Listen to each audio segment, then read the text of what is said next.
Are we better served to focus on specific tiny little details of how we want certain things?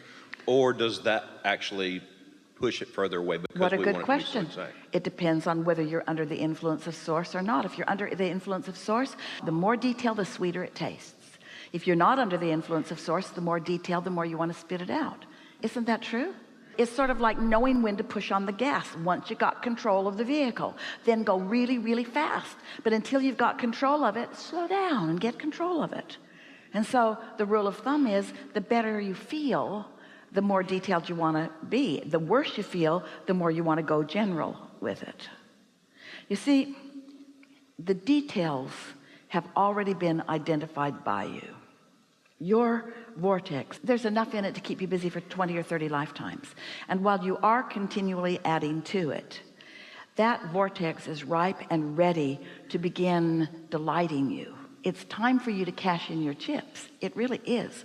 It's time for you to begin experiencing more of what you've put there. But here's the thing. Experiencing more of what you've put there would feel good. But you got to feel good before you can experience more of what you've put there.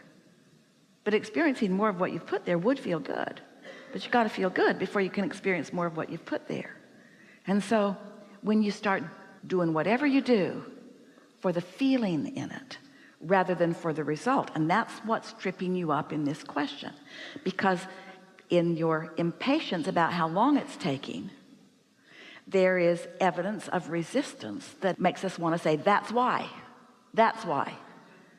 So impatience is the indicator. Well, what's causing the impatience? Awareness that it isn't done. So why is it taking so long? That's why.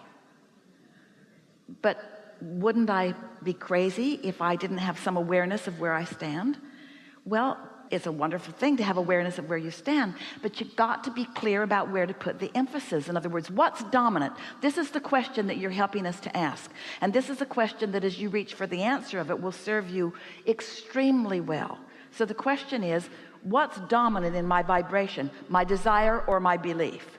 Well, if my belief and my desire are the same, then isn't that obvious? What I desire and what I believe are exactly the same. And so then what happens? There's no time separation. When I desire it and I believe it, it already is. But if everything already is, then you're dead in a way there isn't dead. So you want to embrace the fact that the gap is a good thing. There's always going to be something you desire that hasn't manifested. That's why there's all that joy in that journey. So a diminishment of impatience is a good thing. Well, how do you diminish impatience? By anticipation. How do you get rid of impatience? By anticipating what's coming, by dreaming where it's going, by tasting the sweetness of the expansion, by not trying to do the impossible of getting it all done, by no longer looking for the marks on the chart, by no longer caring what anybody else thinks, by not keeping score, by not measuring yourself against anything else, by letting the only measurement be the measurement of how good you feel right here, right now. That's really helpful, isn't it?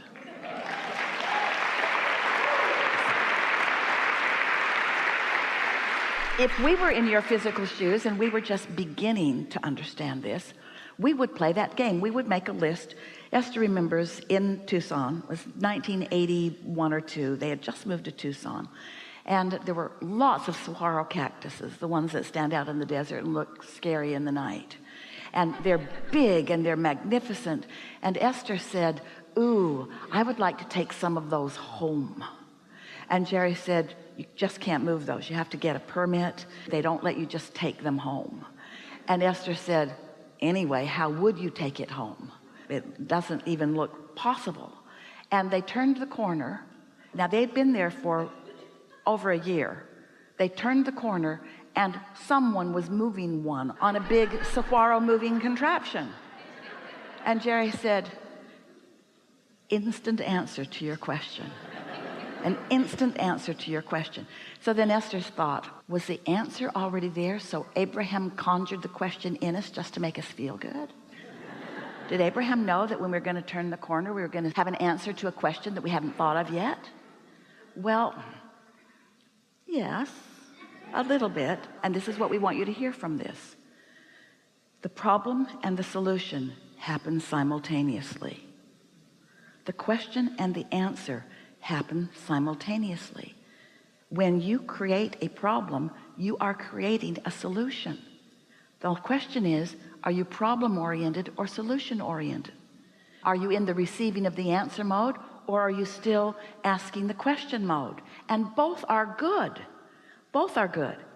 But when do you want to turn on the gas? Well, if you just want more information about something, then just keep asking, but why, but why, but why, but why? It'll get bigger and bigger and bigger and bigger and bigger.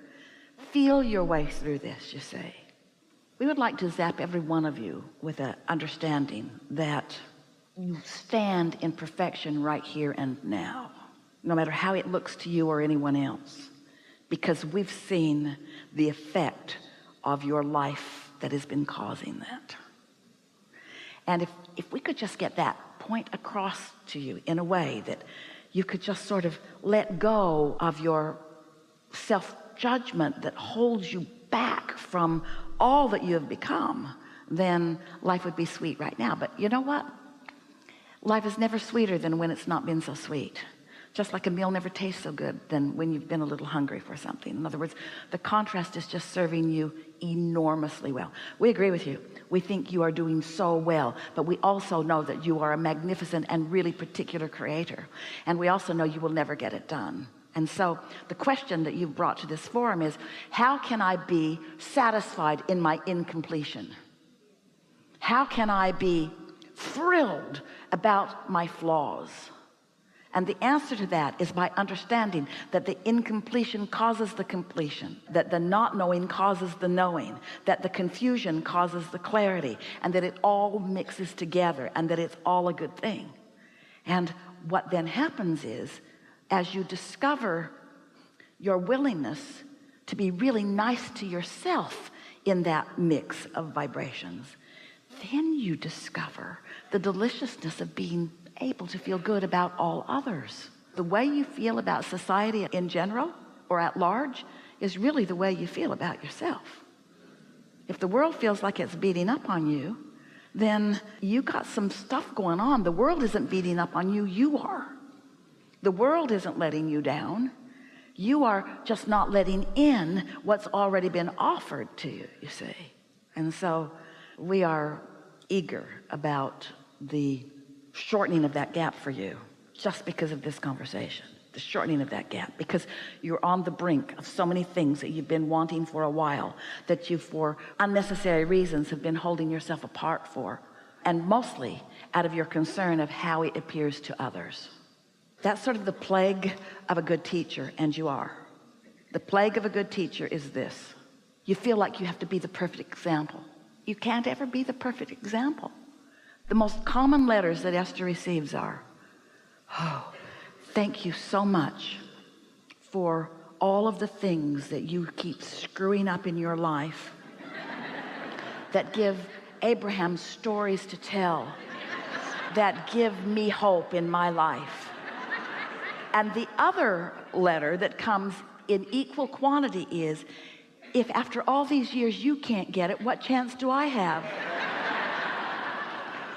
This is a really good time for a segment of the session.